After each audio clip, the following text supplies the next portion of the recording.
On a sweltering August morning in 1943, in the back room of a bamboo-walled prison hut outside Singapore, an American pilot sat shackled to a wooden chair. His name was Lieutenant Robert Daniels, United States Army Air Forces, 27 years old, captured when his B-24 bomber went down in the Java Sea. Sweat dripped into his eyes. His stomach cramped from hunger. Two Japanese officers leaned over him, their voices sharp and clipped. One asked a question through a translator. "Where is your squadron based?" Daniels blinked slowly, his face blank with exhaustion. The truth was simple. His unit had long since redeployed, and he had not seen a map in months. But the question was not about facts. It was a test, a trap, an attempt to break him. He whispered a name, not his real base, but a false location he knew would mislead them. An island already abandoned. The interpreter repeated it, and the officers scribbled into their notebooks. They nodded, satisfied.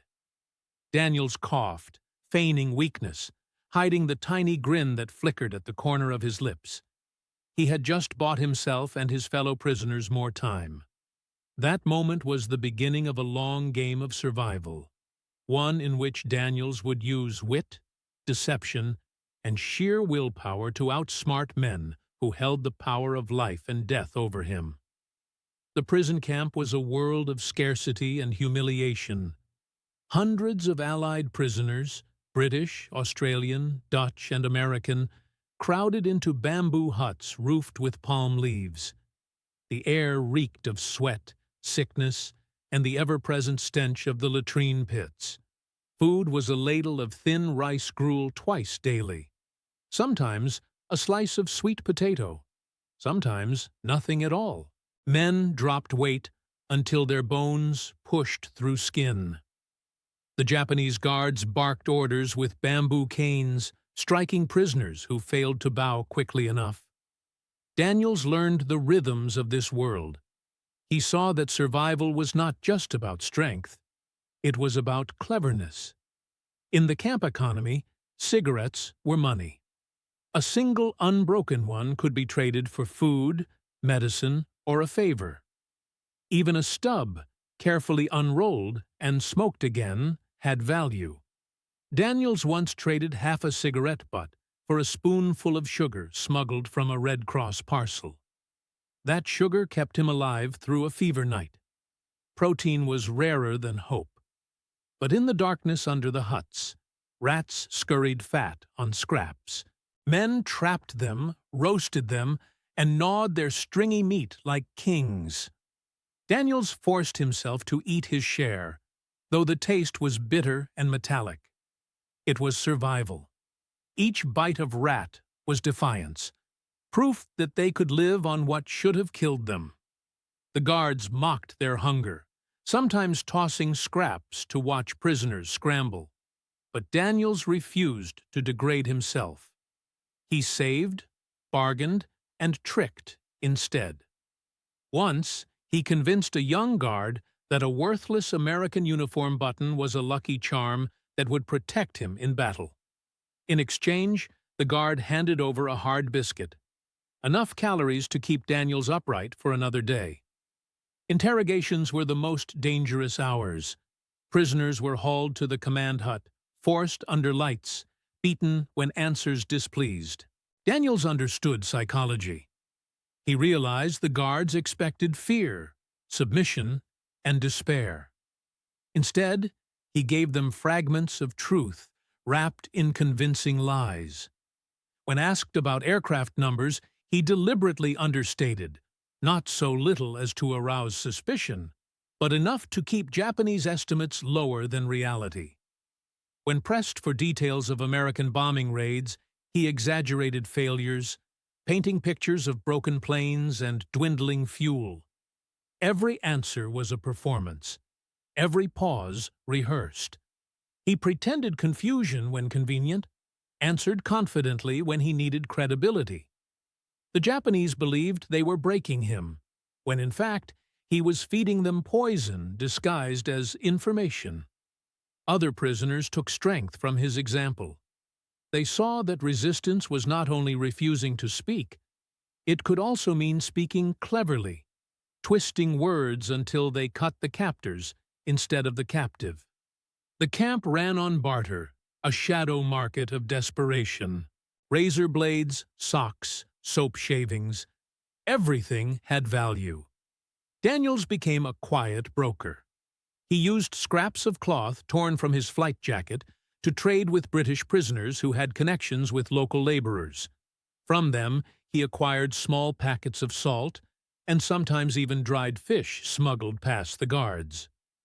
In one legendary deal, Daniels traded a cigarette paper, just the paper, no tobacco, to a Dutch prisoner who rolled it with local leaves and convinced a guard it was American quality.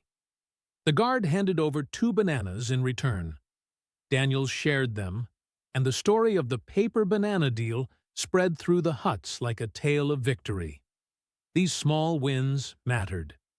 In a place where men died weekly of dysentery and starvation, each act of cleverness lifted spirits. Daniels was not the strongest, but he showed how brains could beat brutality. The defining test came one evening in late 1944. The Japanese were desperate.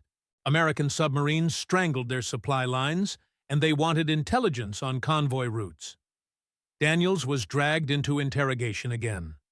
The officer demanded specifics: numbers of submarines, their bases, their movements. Daniels saw an opportunity. He described wolf packs operating from a fictional island base, with routes shifted deliberately far from actual patrol zones. His performance was convincing, details sprinkled with enough truth to appear genuine. The officers nodded, pleased, convinced they had extracted a critical secret. Weeks later, word filtered back through the camp from new prisoners. A Japanese convoy had sailed along one of those false routes and been ambushed anyway, because Daniels had sent them chasing shadows. The realization rippled through the huts. In chains, starving, half-dead, Daniels had struck a blow in the Pacific War. The cleverness did not stop with interrogations. Daniels and others used humor to fight despair. At night, men whispered jokes about guards, mocking their rigid rituals. One prisoner recited baseball scores from memory, another told long stories of home. Daniels described meals he invented: plates of steak, rivers of gravy, pies with ice cream, painting them so vividly that starving men smiled through hunger. He kept a secret diary scratched into bamboo with a nail, hiding it in the rafters. It was a record of their suffering, yes, but also of their endurance, a message for whoever survived. And always, he watched the guards. He learned their patterns, their tempers, their blind spots. He saw that cruelty was not consistent. Some guards were brutal, others merely indifferent. He played those differences, asking favors from one, distracting another. Every day was a calculation. By the summer of 1945, the camp was collapsing. Supplies dwindled. Rumors of American landings spread. The guards grew nervous, unpredictable. Beatings became more frequent. Men died faster. Then, in August, silence. Planes overhead. Distant explosions. Finally, the guards vanished, leaving prisoners bewildered in their bamboo cages. Hours later, American soldiers arrived. Daniels staggered into the sunlight, skeletal, weighing less than 120 pounds, but he walked tall. He had survived not by bowing, not by breaking, but by outsmarting. After the war, Daniels returned home. His diary, recovered from the bamboo rafters, became evidence in war crimes trials. His testimony described not only cruelty, but the resilience of prisoners who refused to surrender their humanity. Historians later calculated that in Japanese prison camps, mortality rates reached over 25%. far higher than in German captivity. Diseases like beriberi, malaria, and dysentery were rampant. Starvation was policy, not accident. Yet men like Daniels proved that survival was not only possible, but meaningful. His clever lies had wasted Japanese time, misled their planning, and symbolized a truth. American ingenuity endured even in chains. The story of Lieutenant Robert Daniels reminds us that wars are not only fought with bombs and bullets. Sometimes the battlefield is a bamboo hut. The weapon is a lie told well, and the victory is survival itself. Where Japanese captors expected weakness, they found wit. Where they demanded obedience, they faced defiance wrapped in deception. Daniel's endurance was not just about staying alive. It was about refusing to let cruelty win. The cigarette stub traded for sugar. The rat roasted under a hut. The false map given under interrogation. These were the real battles of the prison camp. They proved that even starved and shackled, the human spirit can outthink brutality. And in the end, when liberation came, Daniels did not crawl from captivity as a broken man. He walked into the sunlight as proof that brains, humor, and quiet defiance could be stronger than chains. Because sometimes the greatest victories in war are not about killing the enemy, but about refusing to let the enemy kill your will.